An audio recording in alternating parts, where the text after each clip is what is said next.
Mm. And we're live. Alright, let's get it up a little bit. Yep, there we go. All right, started a couple seconds early. This is going to be a first when it comes to the carriage horses. I've never addressed this directly, just specifically for the carriage horses, and because I do work with a lot of different people down there, I've just tried to keep my involvement as the guy that knows how to see a horse that's lame or sore, to identify the issues, hand them off to my class, that being Adita Burn Grant, working with the other activists. I am an advocate, and we're going to address that also. And what happened today is where we're going to start. And it wasn't, there's no shock as to what happened today. If anybody's been following along, long story short, my involvement started because I saw a horse named Ryder, their name. His real name was Hio Cheerio, a standard bred that collapsed on 9th Avenue back in 2022. Yeah, it's been that long now, right? And I saw it on the news, and I saw his freeze brand, standard bred. I'm screaming at the television. You can tell how old he is. Look him up. They didn't know how. Or they say they didn't know how. Long story short, that horse ended up dying, had to be put down. They lied to the city. The owner of the horse, Ian McKeever, they tried him.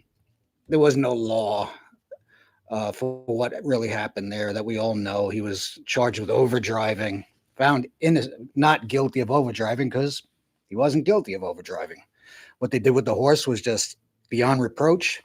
How he handled that horse collapsing and was down for almost 45 minutes and just kept beating on him. You know, we don't have to say what the problems are. So through the last couple of years now, I've seen more and more. But when I first got involved, and this was a point of contention between Adita and I, and she would always ask me, "Well, are you going to say, are you against it?" And at first, I'm like, "No," because I'm going to make it clear that if any of our carriage horse friends or anyone from the other side watches this, or anybody in any of the industries, harness racing, whatever, I'm not against working horses. Never have been, never will be. But there's a right way and a wrong way.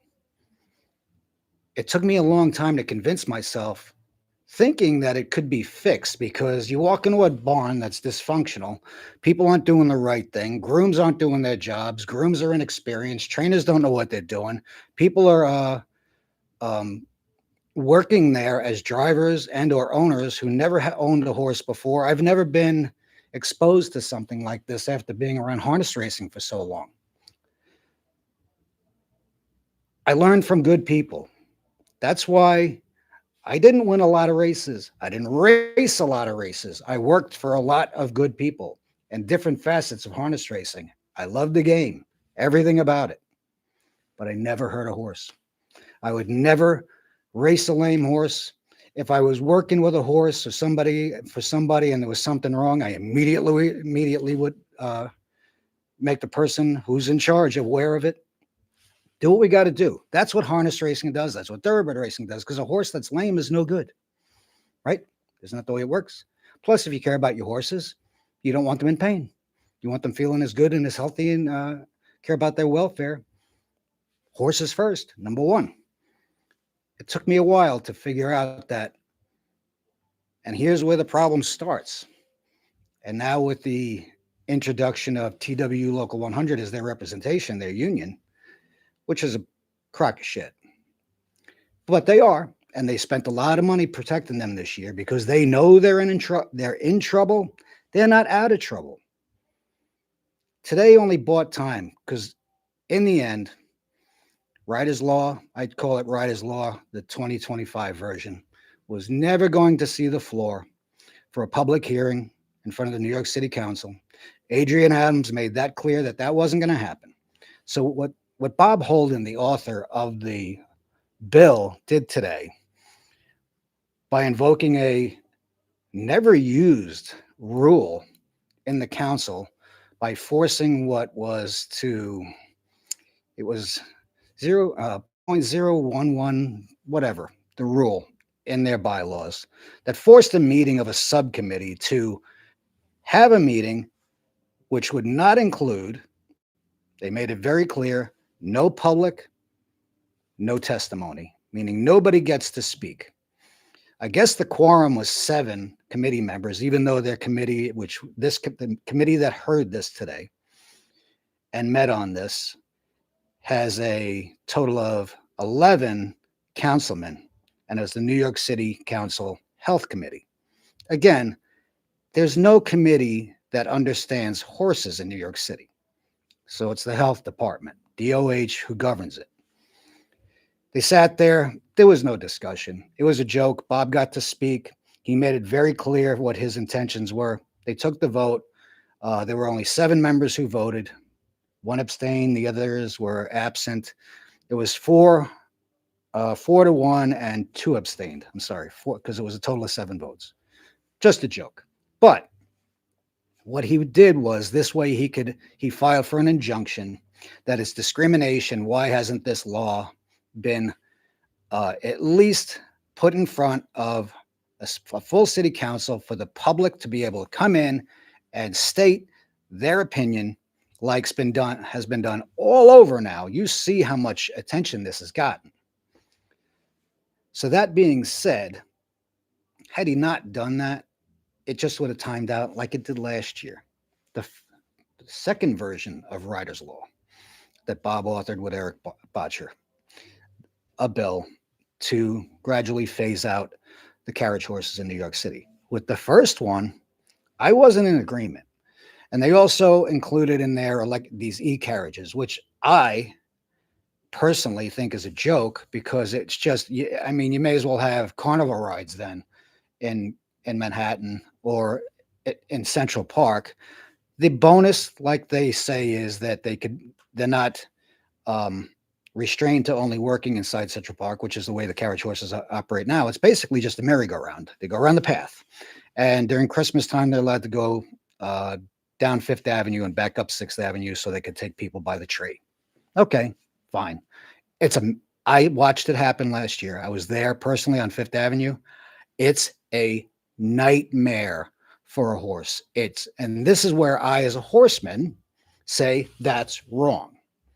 And where I used to say, you have to do better. There's ways to fix this. If your horses are lame, how come? Why don't you do anything about it? I started to learn. First, they don't care. They don't want to do anything about it. Secondly, they don't even know. A lot of these drivers have no experience with any kind of equine. Mostly draft horses, 70%, 75%. The rest, standard breds, who are not equipped to pull a carriage in New York City. So what happens? The bill gets snuffed out. Technically, he's protested what happened, insisting that there be a full hearing, by the city council, full public hearing. That's not going to happen. Lynn Schulman, who said 2 months ago she was on board, flipped today, is against it, but wants to reach out and find if there's a happy medium. Typical political nonsense, and like everything else you see going on in this country. I only give a shit about one thing. Same as I say about harness racing.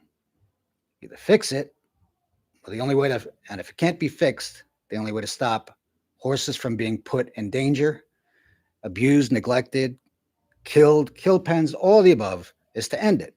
With harness racing, it would be stop the free money, watch how fast everything stops, and people get back in line. With the horses in Central Park, you got 68 different medallion owners. 200 horses allegedly are licensed. You have subcontracted 1099 self-employed drivers who are not represented by the union, even though the union says, though they are not members, we still represent their best interests, which is absolute nonsense, because they're not entitled to having any benefits or any health care. They're working strictly for their commission and tips. Does any employees of the MTA operate that way? See, that's what I don't understand. And that's where the politics comes in. And then they're talking about real estate, and this is what's really happening. I'm going to talk about what happened 2 days ago at the protest that happened outside City Hall, where it became just an absolute slobber knocker toward the end after it cleared out. And we had Adita Bernkrant and Christina Hansen.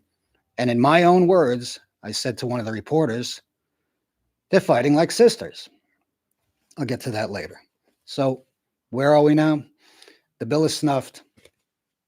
You have the new council members coming in January 1st, a new mayor who is on board and says if there can't be some kind of negotiation, he feels as though the way that it stands, he's with banning it, but he would prefer to try to work something out. He's playing politician. And nobody wants to be the one that says that, they cost 200 jobs or whatever it is. There's 68 medallions. So the owners who own many of them are partners in the buildings, meaning the stables on 37th Street, 38th Street, and 52nd Street. I'm going to talk specifically about 38th Street soon. And, stable people working in the barns, stables, they don't call them barns because they're not, as well as these drivers who really are struggling, and they are, and I've spoken to many. Another one the other day, we started off screaming, and next thing it ended with me handing him my card, and we shook hands. And he says, "No, I said, I'm not the enemy, but this can't continue this way." It's the same as me again saying, I don't hate harness racing. I love the sport of harness racing. I can't stand the way the industry is being run now. But there's a lot of people that will get hurt should it ever close down, and it's true. So what'll happen is when the new year comes, new mayor comes in, the replacement for Bob Holden was standing next to me. If you watch the video where I speak, he's going to pick up where Bob left off. He's going to help rewrite. It's going to be the same thing anyway with Eric Botcher, presented into the council, a new bill, intro, whatever it's going to be. Same thing, Rider's Law, Part 3 or 4, whatever it is, and with a friendlier group of councilmen and a mayor who's open to it, rather than having to wait till the end, like with Eric Adams, who finally waited till, he realized his political future was in jeopardy, and he, inevitably had to pull out, but went on record saying and trying to help. It's a little late. Thank you, but it's a little late. So the way I've gone through everything, because I want both sides to understand where I stand on this. I am not into the politics. I understand the money from the point of view of a horse person. I understand where their shortcomings are. I understand where their arrogance is actually hurting them. It starts with the way they do things. Like, it's almost like they should have their own horse plot. Richie the Rich, or the Richie the Not So Rich, pay attention to this. Where people who, while they hide, are brave and will go cross certain lines, specifically Christina Hansen, who is the shop steward for the Horsemen, TWU Local 100. She's the go-between. And I found out not so long ago that she had contacted the mother of my children for information on me. Now, I will do a lot of things to research and get information, but I have never contacted anybody's family members, ever. I understand, and I hope Christina or somebody gets this message there, because I know they'll watch this and they'll pass it around. I know what you went through. I know your shortcomings when it came to certain beverages and why, and you had loss in your life. I've never ever brought up your marriage, your personal life, your friend who you lost. I would never do that to you. But you showed why what I saw the other day, and I caught you in so many lies. And Adita Bernkrant had your bottom jaw shaking during that conversation in front of those reporters. Have a little more respect for yourself. Because, like I said at the beginning, remember, I lean more toward you and your colleagues than I do any of those activists. And I said this in my speech when I said, looking around us, and Christina was there taking video and documenting our rally. She has every right to. It's America, First Amendment. And we didn't scorn her, but I did call her out and I said, now, if you look around, everybody here has a different viewpoint and perspective when it comes to how they care about their concerns for animals. You have members of PETA, one right behind me, that thrashed me one day about being a vegan. And I said, I'm not going to have this discussion. They believe all animals should be free. Okay. That's their opinion. But we work together with a mutual respect. Others feel as though, well, they shouldn't be worked. You can have them as this, you can have them as that, or pets, or take care of them, but they shouldn't be raced. Okay, that's their opinion. I believe in you can race horses, you can work horses. I think carriage horses, properly cared for and maintained, all the above, everything we know about, from hoof to tail to the tip of the ear, should be number one on everyone's list. The carriages should be in perfect condition. The drivers, who, I'm sorry, half of them in that park look like bums that just came off the street. At least have some respect for yourselves and dress, not even so much the part, at least dress without ripped shorts. I mean, it's embarrassing. Some of them, and people, you can see them hesitate. They say that they're there for the charm and the history, and that back in, like Christina says, in the 1800s, and okay, then wouldn't you play the part and at least be presentable to the public? Not, they walk up looking for the driver and they see this guy who's got, like the other day, the guy in front of me that I was talking to had a huge stain down the front of his jacket. And I'm like, dude, come on. Summertime, they just look terrible, other than a few. There's an older gentleman that I talk to all the time. I'm like, dude, you're the one. And he always says thank you, and we chit chat, and he asks me questions. There are a few that I talk to. But that, when someone comes up and they're looking for the driver, and they see this guy that they think is a homeless person, and it turns out he's the driver. That's just one of a list of things that they could just do better. But again,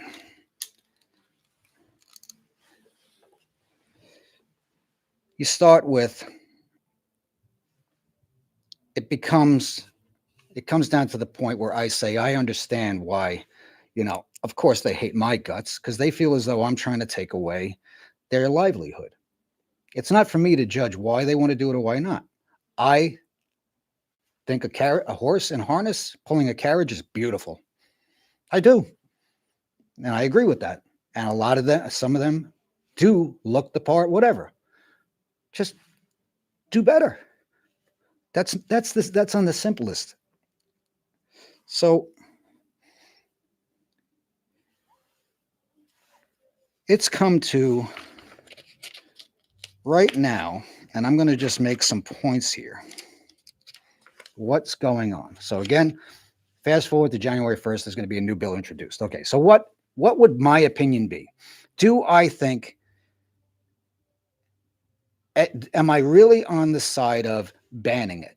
I'm never on the side of banning it, but you force that by not wanting to do the right thing by your horses. The Conservancy has called them out and wants them out because they don't obey the rules and the laws, the traffic laws in Manhattan, number one.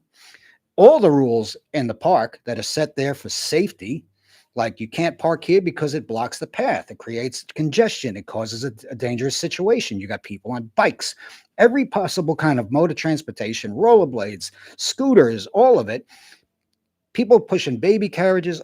and people jogging, running, walking, going to play softball, all of that. And then you insist on breaking the rules, parking where you shouldn't, and then you get angry when someone calls you out. You're just begging for it. And then you blame the pedicabs. I couldn't care less because you could go down the list of things in New York City that need to be addressed. It's a mess. I'm concentrating on the horses and why I feel as though still right now you refuse to fix what could be fixed. But it's going to create a situation of 68 individual people owning those medallions who I have been told by drivers. Even Connor McHugh himself said it to me. That he says, in my building, I have 10 of my closest friends. This is, I quote him, and 10 people who absolutely hate my guts. And I said to him, sounds like harness racing, because it is. You got everybody in there competing against each other for the dollars. They all do things differently. They all have a different budget. None of them want to work together, and they're not going to abide by the rules or anything, the way to care for a horse on the same page. They learned that last year when they brought in the quote unquote horse expert, Tristan Aldrich from overseas. They work for the Queen, blah, blah, blah, blah, but doesn't matter. Okay. Did the kid know what he was doing? Yeah, he did. And he knew everything right down to the brass who had to be and everything shining, that kind of guy. And he did know horses. He quit and ran away because he couldn't take getting cursed at anymore. That when he did find an issue and he brought it up to an individual, driver, owner, medallion owner, stable guy, whomever, they told him to go blank himself. I'm not going to curse tonight. There's problem number one, and why what I thought could be done at first is just unrealistic. I've come up with, and I'm just going to go through everything that I wrote down. First of all, right now, you got TWU Local 100 is now suing, or as of yesterday, night class had not been served with torturous, I forgot what it was. Basically defamation without actually calling it defamation. And they list off a whole list of instances that go back way beyond the statute of limitations. But most recently, everything that's been done by Adita Bernkrant, their associates, NYCLASS, everything you've seen that's been printed, statements, are all lies. It's all a conspiracy because they want the real estate. I couldn't give two shits less about that. And like I've said, no matter what happens, if they are banned, which I think is imminent, okay, and they made it that way, yes, they're going to sell those 3 properties. And are they worth a lot of money? Sure they are. And many of the horse owners and medallion owners are partners and or owners in the properties. They're going to walk away with a nice chunk of change. What other people do with it, whether it is or isn't Steve Nislik of NYCLASS or Josh Fox or anyone else, for whatever reason, chances are they're going to build something that's far more profitable than the carriage horse industry, because it is not profitable. We have one driver, Alexis Lawson, who says that most of her money, profit, she called it, goes to the medallion owner and the rest goes to the overhead to care for her horse. Well, that's the way it works. And if you're not making enough money, unless you can't complain about it. And the other guy that was not interviewed, but there was a visit by those guys from North Carolina that you see in the city now. I forget his name, Steven something. Cool dudes, have quarter horses, and they just go around and they look at different, they go to different areas and different businesses of the horse business, horse industries everywhere. He was the guy that did the video at the gas station in Queens. He was in a Tractor Supply in Long Island. He does this crazy stuff, and it's actually very entertaining. But he was able to get inside, and he asked, it was Neil Cornelius from 37th Street, owns the building. It's the smallest of the 3 stables. So is this profitable for you? They were walking down the ramp, and he goes, no, it hasn't been for a long time. Not anymore. Because it's not. For a laundry list of reasons. They're not getting the rides that they used to. They can't leave the park. So they can't charge the way they did. A lot of people are still, and what's happening, that what they're doing is TWU is blaming night class. Well, you know, I read the lawsuit, and the first thing that jumped off the page was the Bernard story and how night class lied about that. And I couldn't help but just jump on that, because the whole Bernard rescue of that carriage horse who broke down in the city last year, early in the summer, I believe it was. No, sorry, in the spring, because I was at Dreamland. It was in May. I got the call from a member of our group on Facebook. She told me, sent me, hey, look at this Copper Horse Crusade. That horse has one of those brands, 4-digit numbers on his left front hoof. Is that a carriage horse? New York City. And I bang, immediately found out who it is. We set it up. I made the initial contact to Julie Copper. This is when I found out later that once Christina Hansen found out who was on this, she and heard what was going on, she contacted Judy. I have all the text messages, which I showed a couple of them to Christina the other day at the protest, and I'm holding them up and I'm saying, Christina, what's this? You didn't think this would happen, did you? You're caught in a lie. What you have accused night class of on this particular event, meaning the Bernard story, you're lying. False accusation. And read to her what she said about me to Julie Copper, that I'm only in it to use as sensationalizing political reason.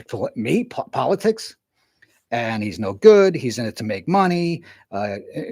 That's defamation, but it's not worth it. If this ever went to trial, this nonsense $1 million lawsuit that they filed against night class, I made it very clear to Steve Nislik, Adita, anyone else, depose me. Tell your lawyer, I'll bring everything in. There's strike one. As for the other things that they were accusing them of, any horses that night class has turned into the city of New York that were sore, lame, whatever I found, quarter cracks, anything, underweight, all came from me. And a bunch that I would get a video out of nowhere during the day, and it would be from Adita when she was in the park, and she'd say, "What is this? Is this right? Or is this horse sore?" And I would either say, "No, there's nothing wrong. Go, whatever." Well, yes, get the number, get me some more shots. I want to see how he's going up. I made it a little more, particular, so I never diagnosed. I would only say, pass it off. There's nothing wrong with that. They call that harassment and defamation. So as for the lawsuit, good luck with that. But it keeps, between the money that the TWU has spent, $1 million in ad campaigns, and you look at what the industry is really worth and how much these people really make, it makes you wonder, what is the real reason? There's only 68 members and a few of the drivers that are actual horse owners, so that are actual members of the TWU that would pay dues and pay into. They spent $1 million on them. They've only been with TWU 2 years.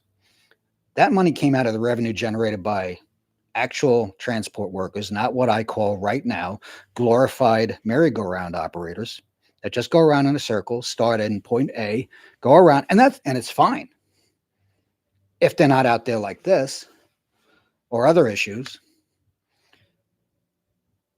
And they say that it's transportation. No, it's not. It's at the most, like I said, it's a carousel. It's entertainment, and that's okay. But it's a slap in the face to the actual transport workers in New York City who drive buses, man trains, work on tracks, work on the machinery, work on the infrastructure of the mass transit system in the city of New York, as well as Amtrak and I believe LIRR, because Transport Workers Union is many locals all over, except for Staten Island. So the other day, while this battle royal happened, afterwards, um, there might have been 8 people there and a couple of these reporters, young reporters from little known media outlets. I think even one of them was a college paper or whatever, but that's okay. But they're going at it, and I'm standing there, I'm watching this, and I'm like, and I'm listening, but I'm, it's just become a shouting match between the two of them. And I made the mistake of saying that, oh, they're fighting like sisters. And the girl with Hellgate, which was the name of the media outlet, printed that. I thought it was funny. Well, someone from night class didn't. And when she said something to me, I'm like, let me make something clear. And this is something I want made clear for a reason. I don't work for night class. I never have. I never will. I don't see things eye to eye with them. I will not take direction from them. I will never be told what to say, what I can say, what I won't say. I made this clear with Adidas specifically and Steve a couple times over the last few years. And the other day when I was going at it with Christina with the text messages, and I also brought up and I said, you even contacted my the mother of my children? I said, come on, really? You're that desperate, and that's disgusting, because I could be that way, but I'm not. Adita overheard it, said, stop, don't talk to her. I said, listen, stay in your lane. This is me and her. None of your business. I am Equine Advocacy Alliance, all right? Which is me and anyone I'm working for or with, either by retainer, contract, agreement, verbally, handshake, okay? But there's working together and there's working for someone. That is not the case there, never has been, never will be. So I go on. As this is happening, I tap it. Finally, Christina got so upset, she's yelling. Vita said something, well, why? And she goes, well, we love our horses. And I said, so? And that's when I stepped in and I said, Christina, then why don't you just do the right thing? And that may not be you, but you are representative of everybody else, right? So why can't you get everybody on the same page and at least do the minimum and care for those animals? And I'm going to get to this video soon if you haven't seen it yet.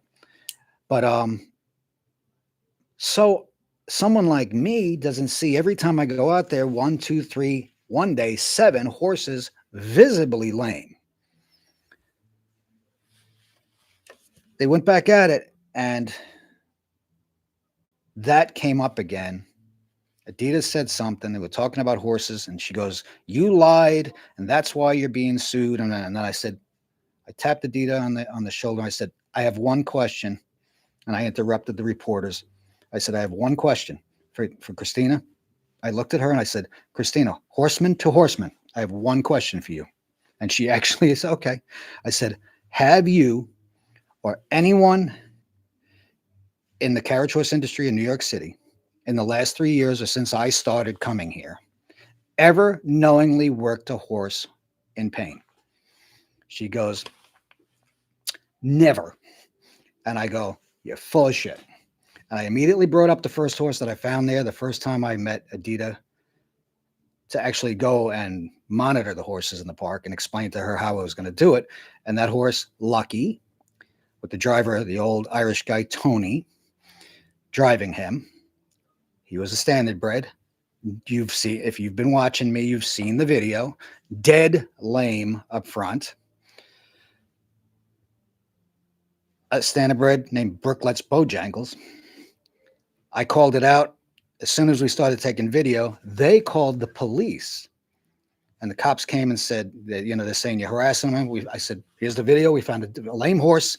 And there he goes, dead lame with a fair and back. And we have all the video of it. I said, that's a lie. And that continued from there on, where you do knowingly work horses in pain. You don't care. And that horse in particular, I said, you can't dispute that either, because I don't think Mr. doctor, Gabriel Cook, at the time realized how damaging that could be, because there's his report on the horse that she said didn't exist, where he says on April 6, 2023, I examined Lucky, hoof number 4290. He goes on to say, belonging to Tony and Geraldine Moran, the guy that was driving them and cursing me out, at the West Side Livery Stables, in order to address a recent night class complaint regarding lameness. I evaluated the video, which had recently been presented on night class social media, which confirmed a left front lameness. In Dr. Gabriel Cook's own words, New England equine practice. And she just didn't know what to say. Went dead silent. And I said, there's the problem. You won't admit there's a problem. And I said to Christine, I said, I know you actually care. And you don't work your horses that way. I've never seen her with a lame horse. I did see her horse, Billy, who she doesn't use anymore because right now it's a photo op. She's using a horse from over in Hudson Yards. The old beat up standardbred just got war wounds all over him. But I have never seen her personally. I said, but that's the position you put yourself in as representative of everybody else. So you're going to have to answer for everybody else. Don't take it personally. So I said, the question again, can this be fixed? And my answer has always been yes, but they refuse to do it. So if it can't be fixed, it needs to be abolished. I said, my notes again. I am a horseman who believes in working horses if done properly. That's that simple. But not only do they refuse to do it, they will fight you tooth and nail to not do it. Meanwhile, if you listen to all these arguments, especially by their union, you rarely hear them talk about the horses. They always duck, all right, the topic of the actual horses themselves and where the real problems are. I never talk about that end. I only talk about the horses, period. Every time I've spoken, it's about the horses. I base it on fact with the evidence to back it up, same way I do with everything I do in harness racing. But do I hate carriage horses? No. The industry thereof, or people who do it? No. Just the scumbags who abuse the animals. So you had the city council. How can literally everyone got snuffed today, including Conservancy, see what the problems are, and they refuse? It's just typical power and politics. Again, these are all my notes tonight that I just want everybody to understand. I can't control that. I mean, I watch what's going on, but I can see from the outside in that there's obviously something going on in New York, in the city, with the politics, that they are going to keep this, which I agree is also antiquated and obsolete, but does it have a place in New York City? Now, this goes with one of the problems, like I said the other day. Manhattan is literally the opposite of what a horse requires by nature. Someone says, well, what does a horse require by nature? Well, the ability to graze. A horse will graze if they're awake 24 hours a day because they need it for their digestive system. Most of us understand that. So we supplement it with certain ways, certain methods in the barn, how we feed them, what we feed them. But I don't think anybody in harness racing, thoroughbred racing, disagrees that it's good to get a horse out in the field and let him be a horse, right? They brag about their 5 weeks off a year, which I have witnessed personally backfires on them, because what they will do is they turn them out mostly during the downtime of their season. They rotate, but they will turn them out to 5 weeks. And what they do is they get sent to Amish country. I've seen the receipts. It's literally on just a piece of paper. Blah, blah, blah, blah, Stoltzfus or something. One of those guys, the names, have taken whatever on vacation for 5 weeks. And that's it. It's not an invoice. It's not a bill. It doesn't even say what, and he signs it. So that's what they need to. That's required by the city to prove that they've given them their regulated 5 weeks off. Because had it not been a regulation, they wouldn't do it. They literally live in prisons without ever seeing a blade of grass. But when they come back, they put them right in harness, hitched right to the park, and I've seen those horses shot. We all know if you turn a horse out for X amount of time, if you turn a horse out for a week or two to like I said to them, and I've explained to them, freshen them up. You come back, you jog them a little bit, turn, and then you may even make it inside the 30 days and not have to requalify. But when you give them off so much time, their own union representatives have said some come back skinny, some come back fat. And I'm like, well, that's on you, because wherever you're sending your horses, they are not caring for them properly. Maybe they're in a field where there's not enough grass. They're not giving them enough hay. Maybe they need to supplement them with grain. If one's there just gorging himself, get a muzzle on them. I don't know, whatever you got to do. But that's on you. And I keep trying to repeat this, that when you take on a horse, no matter where you are, especially in New York City, where it is literally unfit for any horse, including NYPD. Sorry, you don't need it anymore. Yeah, the stable up in Midtown is gorgeous inside, and they got the indoor arena and all this kind of shit, and great, wonder. But it's the worst place for a horse. Do they look amazing? Yes, they have an incredible budget, and those guys do a great job with their animals. But there are 2 other NYPD stables downtown that they don't talk about, where horses are in straight stalls. They don't talk about that. Point is, no matter how well you care for them in Manhattan, it is not the place for a horse. They can't even take them out to walk them. Like, in the afternoon, you see people at the training centers. You see them out on the grass, just out for a walk, letting them eat, get their head down, just being a horse and being with the horse. For them, it doesn't exist. And that's a problem that you can't fix, because it is what it is. It's Manhattan.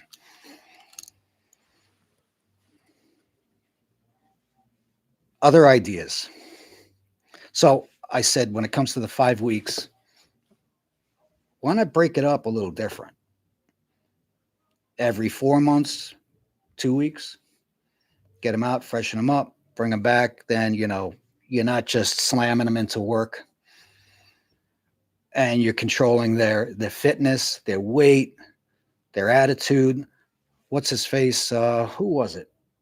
Connor McHugh said, oh, no, I'm sorry. Cornelius from 37th Street, in that same interview, said that some of them come back and don't even want to work anymore. And then you know what? I believe that. They got fat and lazy. And these are older horses. They're also tired. But maybe break it up into 3s. I don't know if they have to get charged for shipping, but again, that's the price you pay for choosing to operate in Manhattan, where it is literally the least friendly equine situation in the United States, or all the cities are the same. Well, maybe not so much, but like I said to one of the reporters the other day, look where we are. You need something. There's no tractor supply. You got to go out to Long Island or go to New Jersey. If something happens, there's an emergency. This was proven last year with that horse Blackjack, who died of colic. None of the actual equine vets, saw that horse.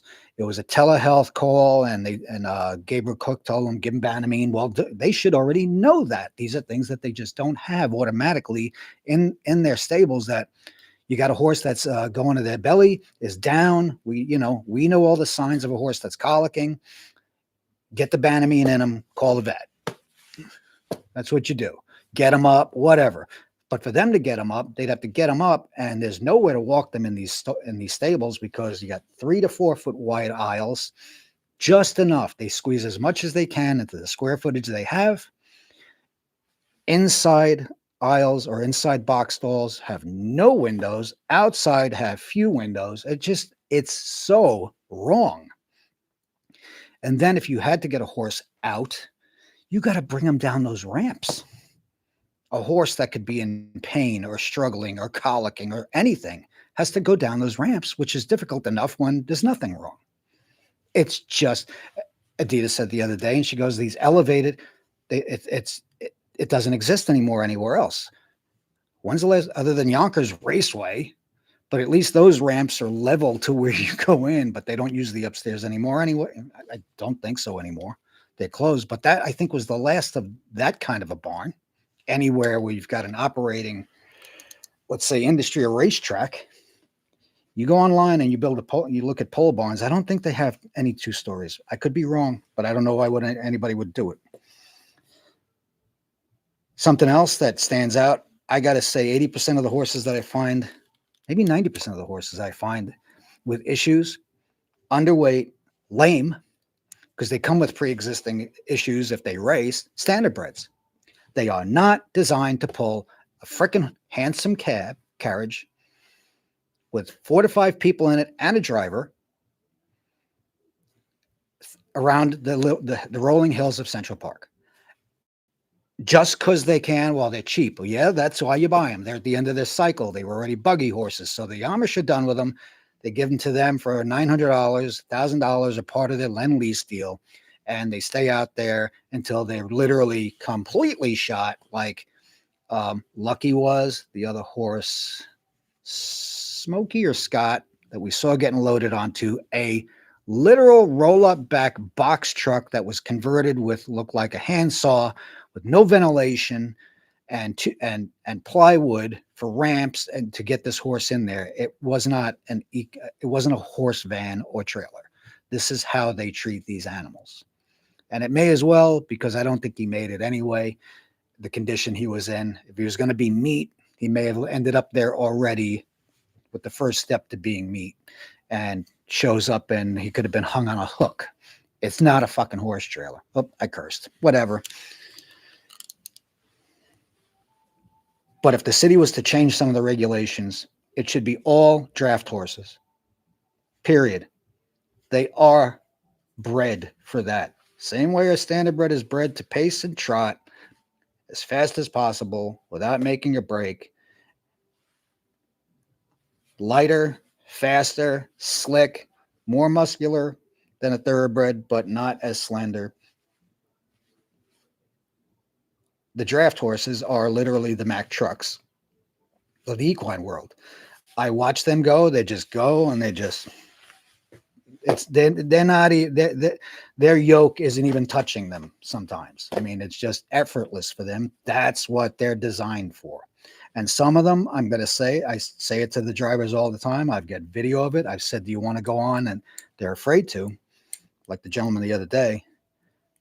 They're gorgeous and they look stunning. They're ripped and they hold their weight and their sound. There's been lame ones, yes, but for the most part, they can just handle it. That's what they're there for. So I think if the city is going to do something, and I made this suggestion a few times, no more standardbreds. They say, well, what's going to happen to them? Well, again, I am different.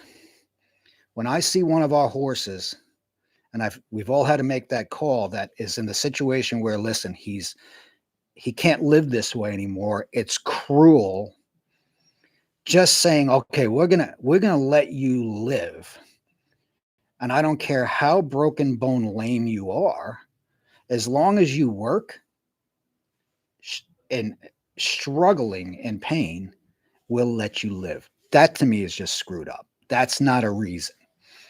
That's not an excuse for being able to buy a horse cheap and just abuse it and use it so you can make some money. That's wrong.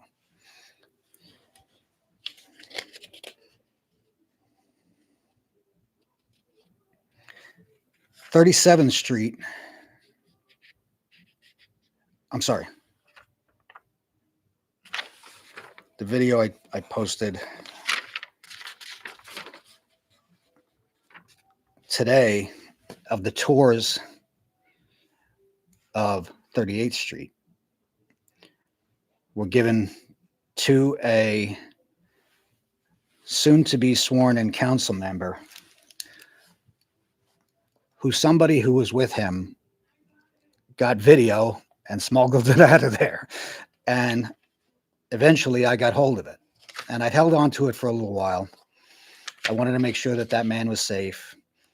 They'd asked me, just and it was right before the election, and I didn't want it to blow back on him. They didn't want it to blow back on him, so I just held on to it. But if you watch the video that I put out there today, it's part one of. There's going to be another one where Dr. Gabriel Cook gives a tour to these people and shows them. First, it started at 52nd Street, Clinton Park Stable, which is the best of all the three, and by no means do I agree with it. It's proper for a horse to live, but it is the best of the three visually. They asked, can we go down to 38th? And they couldn't say no. So the whole gang went down. And if you go watch the video, it's disgusting. It's just absolutely disgusting. When I first saw it, I'm like, I'm going, no. But they said, please just hold off. And I did.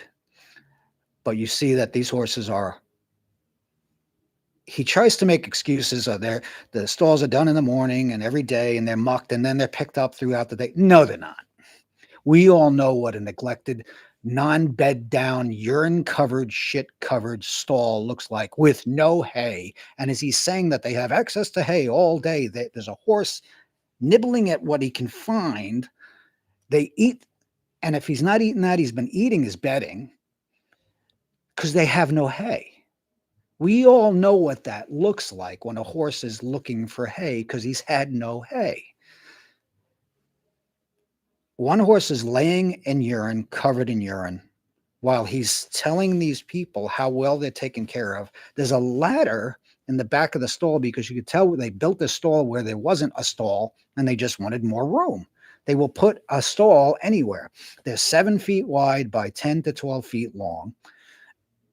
And you got a 2x6, two 2x6s. It's like a 2-board fence. It's not what we call a barn or a stall or anything that's fit for these animals. It's disgusting.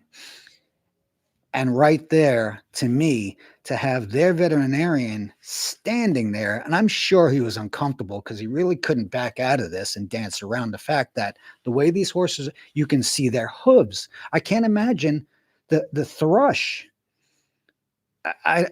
We all know. Can that be fixed? Of course it can, but they're not. They got caught with their pants down. Tomorrow I'm going to release the video of Dr. Gabriel Cook talking the ultimate nonsense about what horses like, and it's all the opposite of what we know at the 52nd Street Clinton Park Stable, standing there. And then literally, and you'll see where I put the subtitles or I put in the captions, where he says about how, they don't need to live at a farm. Horses by nature, they're safer here. They're better off here. And I'm thinking to myself, this is an equine veterinarian saying this. I've never heard this. And I'm hoping that some of my friends in the horse business, harness racing, watch this and say, wow. Some of you may know him because he did work for Rude Riddle before he got involved in this practice where he's now a partner. And I don't understand why he would put himself in this position, because he is respected and I'm sure he knows what he's doing. Maybe I don't understand why he has his neck stuck out like this.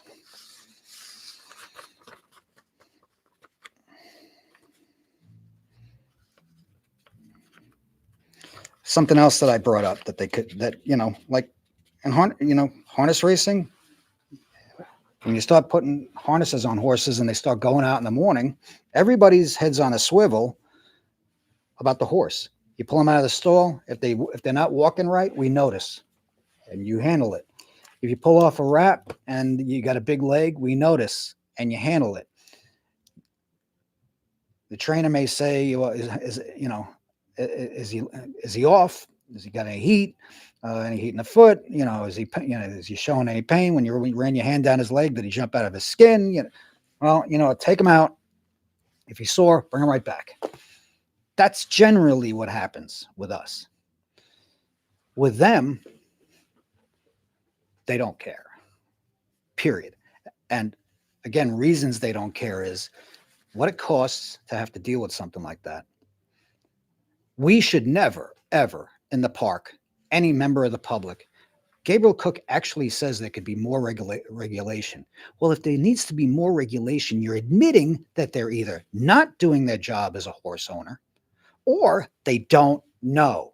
Either way is bad and unacceptable if you are carrying and owning these animals and using them for your livelihood or profit or whatever. Taking a ride, it doesn't matter. If you don't know or you don't care, you shouldn't have them. It's just that simple. I brought up the idea of, well, why can't you have in two places? First thing when they go out, and this is again this guy Conrad Q, who was trying to give Lady, the horse that died over the summer, laying dead on the street.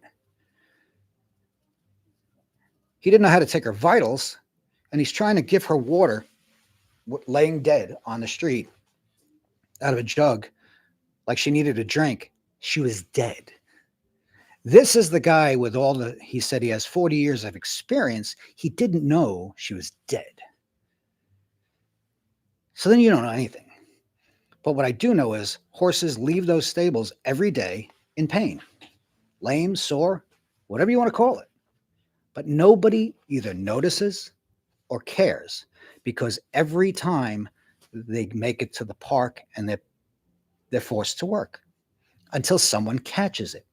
Then they take offense to that and they're reporting you for harassment. Proof, another example of, yes, this can be avoided by taking the responsibility for your animal, that if they leave the barn and they're sore, or if you go down the street and they got a head nod, or they're just hiking, or whatever it is that shows you that they are in pain, and they go and you say, oh, no, go back, unhitch. No, they'll drive them all the way back from the park, lame anyway. They don't care. You have just proved my point again, that if you refuse to do that, it can't be fixed. So why, and again, the reason being, you got 68 different medallion owners, or you got the guys with one or two horses, or maybe the guy's got one horse and the horse is lame or sore that day, and the guy's broke. This I have some empathy toward, but this is what you sign up for. No different than anybody in the industry of harness racing, where a small guy may have a few horses, but racing them lame is not a reason. Is not justifiable because you need the money and your horse is lame, which blows up in your face anyway in harness racing usually. But what you're doing by doing that is the absolute definition of animal abuse or cruelty. And we've seen it, and I see it every time I go in the park. So I said, well, maybe there should be someone there. Again, goes back to the Tristan Aldrich thing. At each barn as they go out, or the stable manager, like this guy McHugh, watches them go out. Whoa, buddy, this horse ain't right. Bring him back here. Let's see what's going on. Go over him, something. At least, no, because they're not going to do that. The guy with one horse is going to go and try to make his money. He doesn't care. They don't care. And that is the reason that I flipped and said it needs to be ended. Because you're not going to fix it. You're never going to put the horse first. The stables. I've said this in front of something I never thought would ever happen, where I got all the microphones like at a real press conference, and I'm sitting there. Why people are listening to me? And you know why? I don't care what anybody thinks about me. When it comes to a horse, I know what I'm talking about. I don't give a shit about running races or what UTRS or how much money I made. I know how to take care of a horse. I know what's best for a horse. I can identify issues, but while other people can't see it, I love the animals, and that's it. Me and a horse. I don't give a shit about what industry they're in, whether they race, whether they pull a carriage, anything, jumpers, whatever. I know how to take care of a horse. I know how to bring a horse back from whatever issue, take the time with him. I just love the horse. Everything else is secondary. So I am their worst nightmare there because I can pick out every little issue and they don't want to deal with it. Most of it, I'll say, let it go. They have no farriers. They got to bring them in. The gentleman I talked to the other day, like I said, we first started off by arguing. Then we started to talk, and I'm like, dude, you don't get it. I am not your enemy. You've made me your enemy. Your system here, your friends, your colleagues have made. You say, I love my horse. I come here from Turkey, and I'm like, dude, I'm looking at your horse right now. He looks amazing. I said, another thing, I'm looking at his hooves. You call a farrier in, don't you? He goes, yeah, from New Jersey. I said, so you pay more? He says, yeah. I said, you're doing it right. I said, I understand the system here. There's guys here that know in these stables that have the tools and just know how to slap on a nail on a shoe, and they shape the hoof to the shoe. And this is where you see all these issues. Or others that just don't pay any attention. They go until the hoof walls are blowing out and shoes are falling off. And that's the problem. There's no, even with all the regulations, there's even a regulation that says the horses have to have shoes. You have to tell them this on asphalt in New York City that they have to have shoes. It's just mind-blowing. Like I said, a lot of these regulations, Gabriel Cook says there could be more. Sure, you could make 1,000 more regulations. Regulations are worthless if, first, they don't abide by them, and for the most part, there's nobody in the city that's enforcing it. Central Park Police, they don't know what they're looking at. Park rangers, even the mounted, minimally, and they don't want to bust their chops. They don't want to get into confrontations with these people. NYPD, most of the time, it's us or someone else or members of, people in the park or the pedicab drivers, operators, whatever you want to call them. They're blocking Bethesda. They're parked over in Columbus Circle where they're not supposed to be. They're up in Strawberry Field where they're not supposed to be. And they've gotten away with it for so long that now that they started enforcing it, it's become a war. Or just obey the rules. But the problem is with 3 hack lines, they get way less business because you're not in as many places.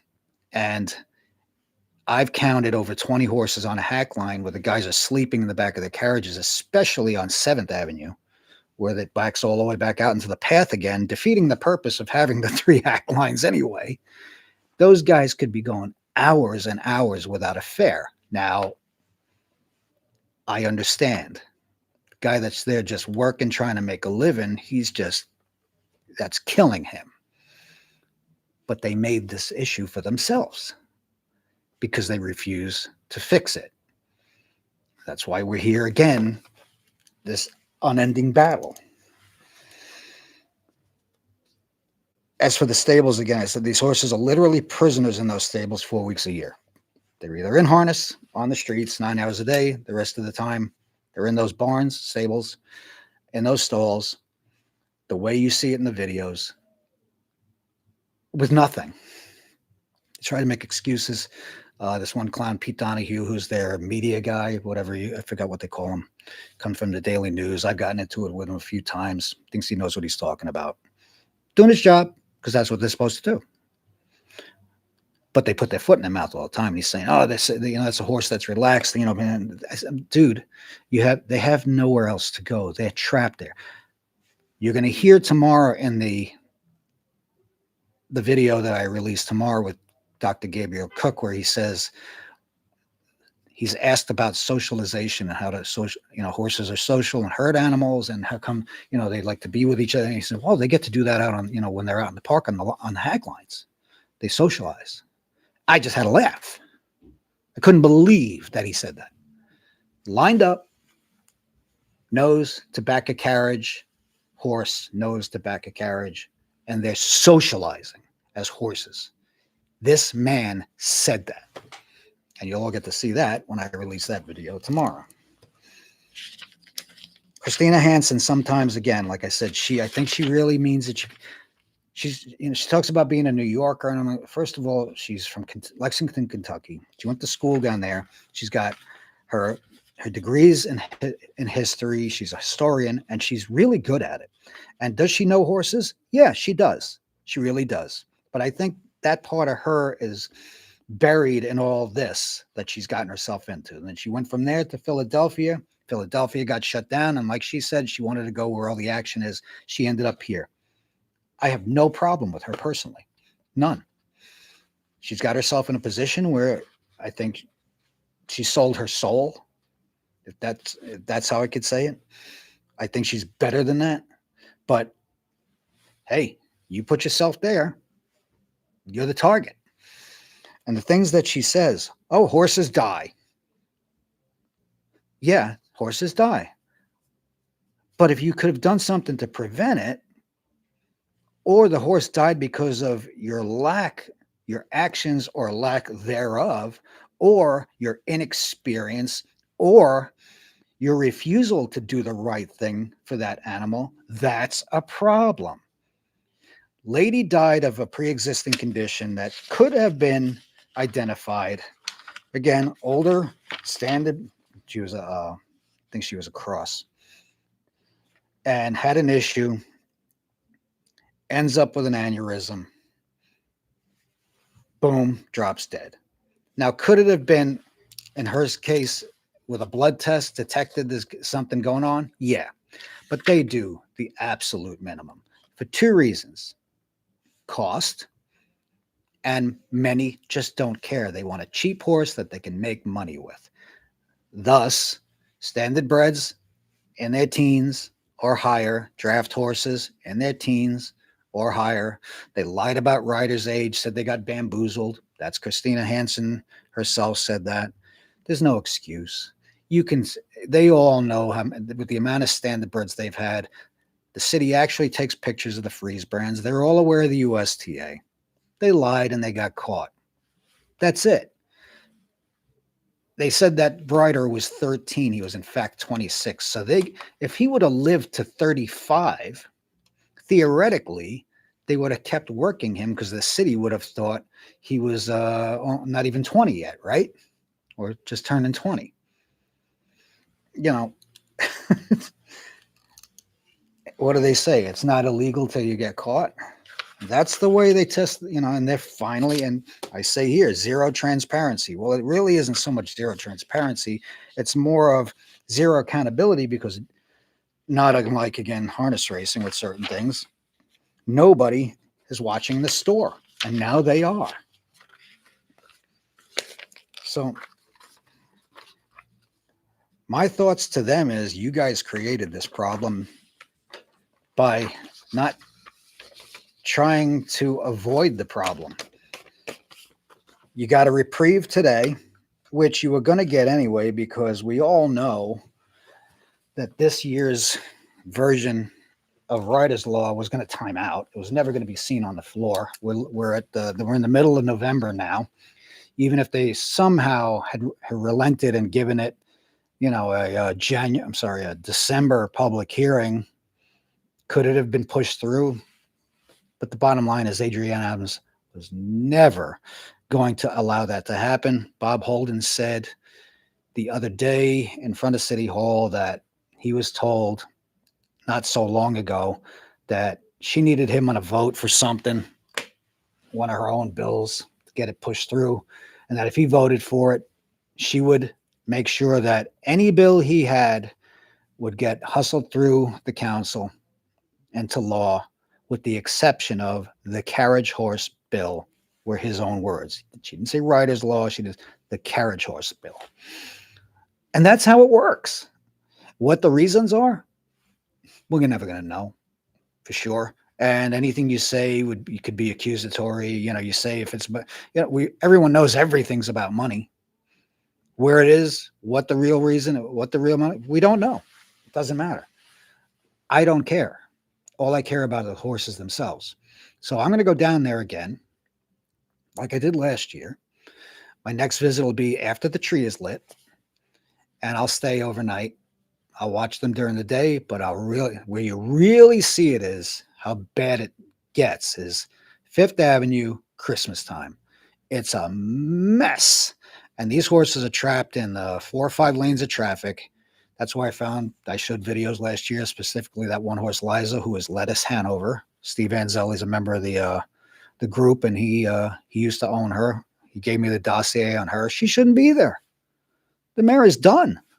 They keep bringing her there. She breaks down. And then she comes back. She showed up again a few weeks ago. I hadn't seen her in months, and now she's back again, wearing the plastic shoes and just can't keep her feet on the ground. It's just horrible to watch. So, and they say, well, what's better? What would you do? You let her, well, you know something? Again, to me, and this is my opinion, and I have every right to say this, there's a fine line between a horse having a job, working, and living out their life, and what I see down there, which is horses that are in enormous amounts of pain, being forced to work, and their justification is, well, if we didn't do this, they'd be dead. Well, maybe they would. Some of them, I'd say either that. Oh, the other thing I got to address. I'm sorry, I got to say this. This came out again with the Bernard thing, and it came out the other day when they were talking to all these reporters. Aftercare. Well, if Riders' Law is passed, 200 horses are being sent to slaughter because of them.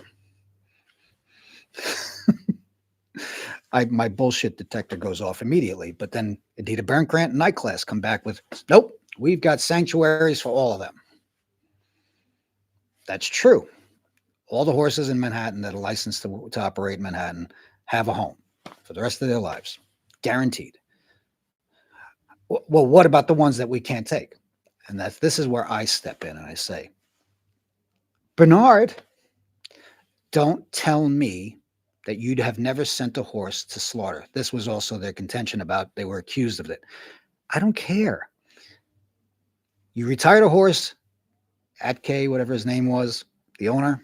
They said he retired him because he was lame.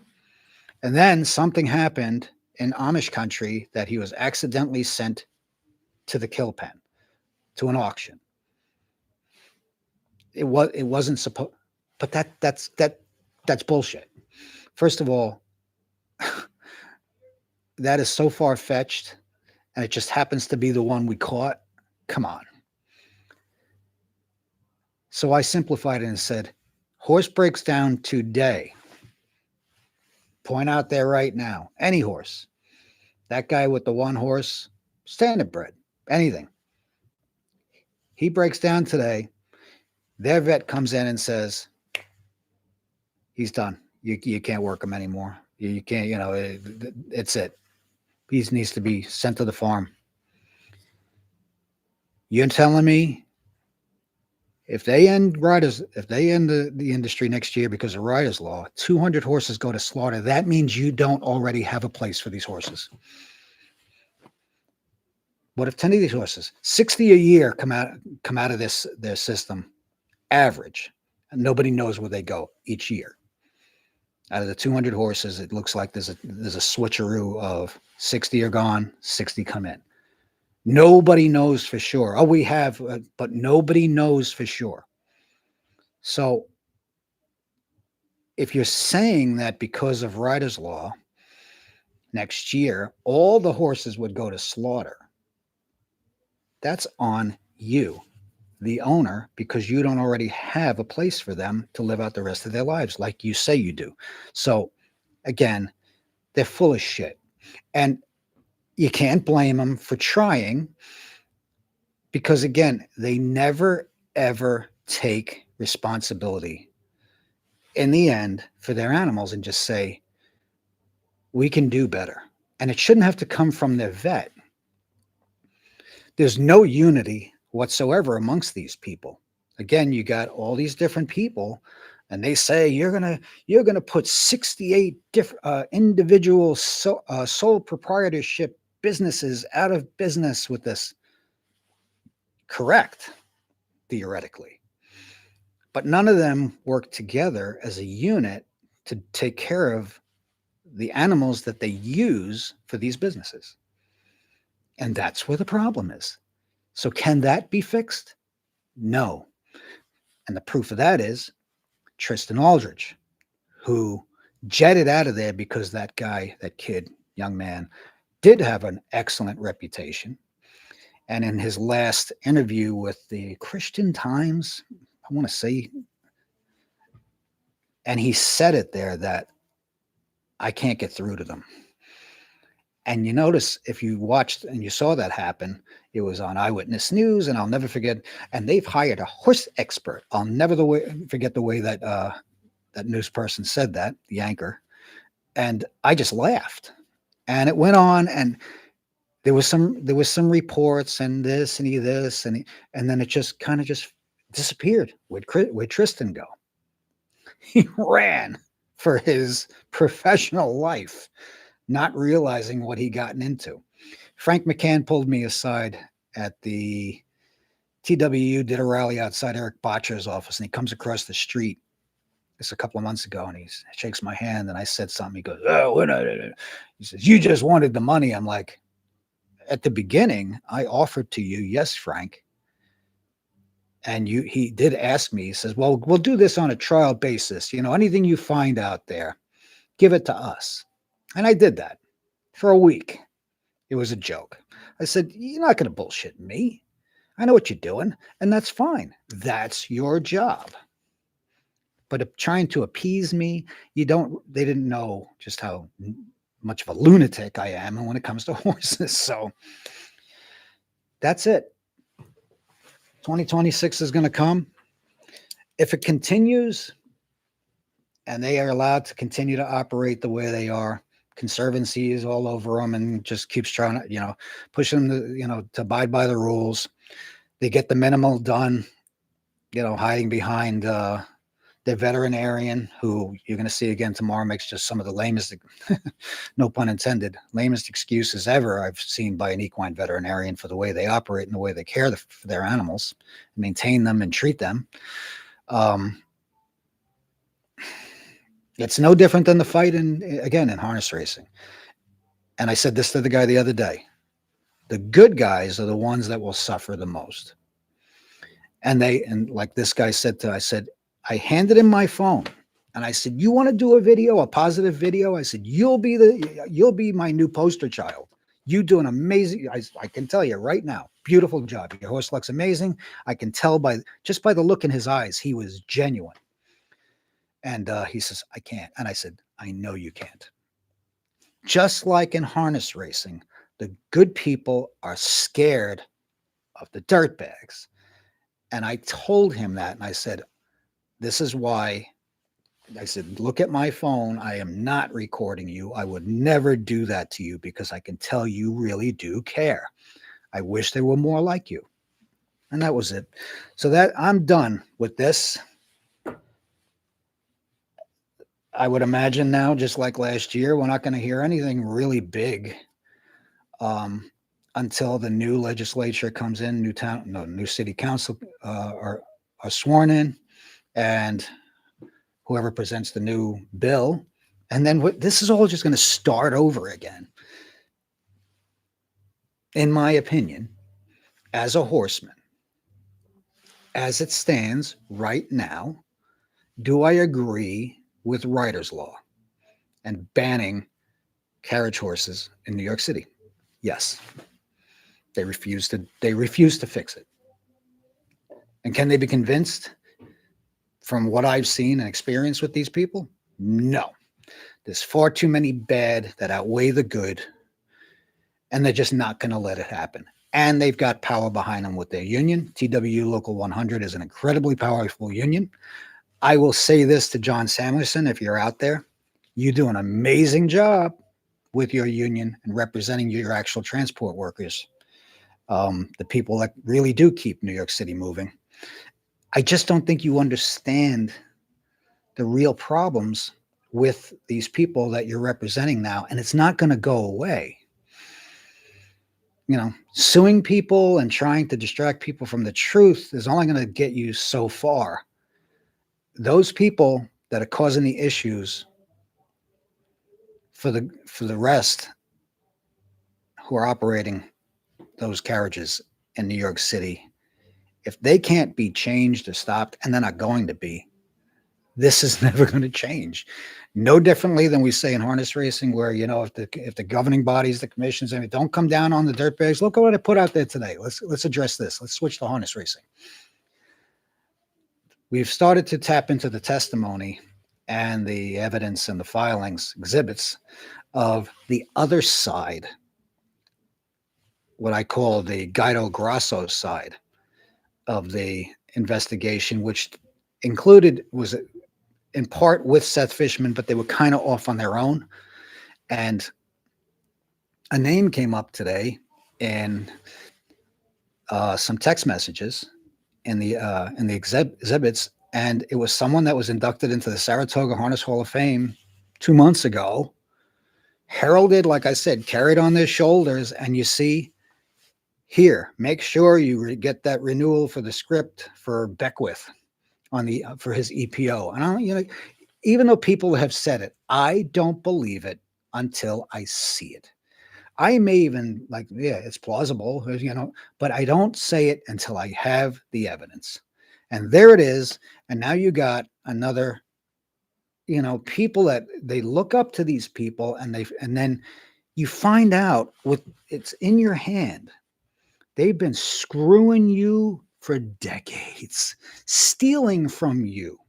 If you're one of the honest people operating in the game that doesn't do what these people do, you do minimal whatever to try to improve your horse, but you're not using this garbage.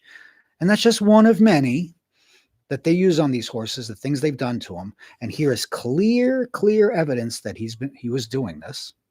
And it's just the one. There's much more. I just threw out the one today. There's a tease. Far more specific.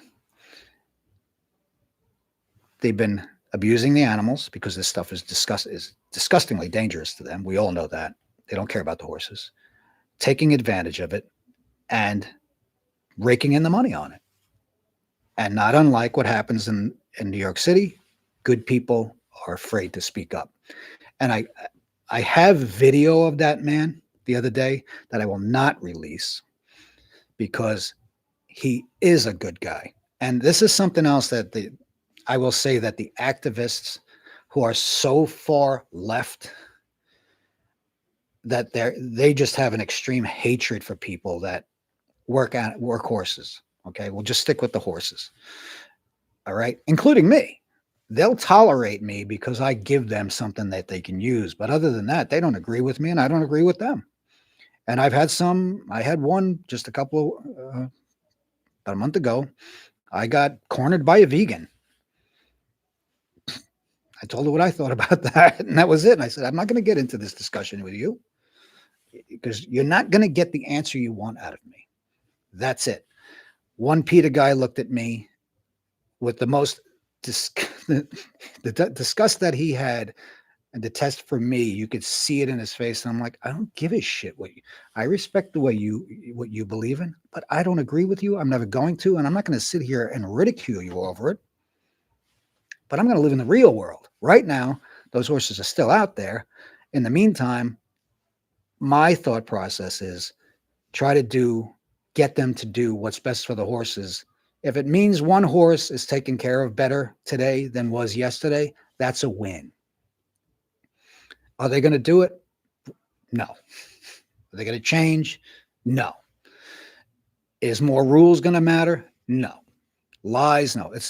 And in my opinion, as of today, and with what happened in New York City, they bought themselves an inevitable another 4 or 5 months before this completely restarts again with another version of this bill, and it's going to be uglier. And they are in real jeopardy of losing their industry, no matter what their response is. And time will tell. But in the meantime, there are horses out there everywhere, and that's why I've expanded this alliance that I've created that suffer because of the way they're treated by people, the way they're exploited by people, the way they're used, neglected, abused, all the above. Said it the other day, look what happened. Misty Carey, 5 years probation. A lot of people are upset. That's all she got. Well, it's better than nothing. And by law, she can't touch another horse again. So that's a win. What are you going to do? She had no priors. She has had personal issues that all got weighed. The system did what the system could do. The owner of that horse, what was his name? Medina Road. The brothers got hold of me the other day, and they were a little, I said, listen, your story, we got it out there. The Neil McInnes, who came on a while back and told the story about that horse and what happened with him and Misty Carey. She got her desserts. She's done. You got to look forward and just let it go at this point. You can't keep picking at that wound. And like I said, the gentleman I felt worse for there was Neil, who's training and bred that horse, and he lost his wife, and it all tied together. But she's finished. She got caught. She'll never have another horse. It's not supposed to have another horse. And if anyone is stupid enough to give her a horse, well, you're just as effing guilty as she is. So what else can you say? It's because, again, it's like owners that give horses. Oh, they're using all this crap. This guy uses all this stuff. He's a cheating trainer. Okay, great. But how about the owners that give him horses? They know what he's doing, and that's why they're giving him horses, because they know they're going to get an advantage. And they're all screwing you, and you do nothing about it. I understand why, but you can't have it both ways. You got to pick a side. Hate me all you want, haters. Any of the haters that out there, especially the cowards that can only say it behind a keyboard, the reason you hate me is you're one of the guilty ones, and I know about it. But you don't want me to find out who you are, because that would be really bad. Anyway, catch you later. Peace.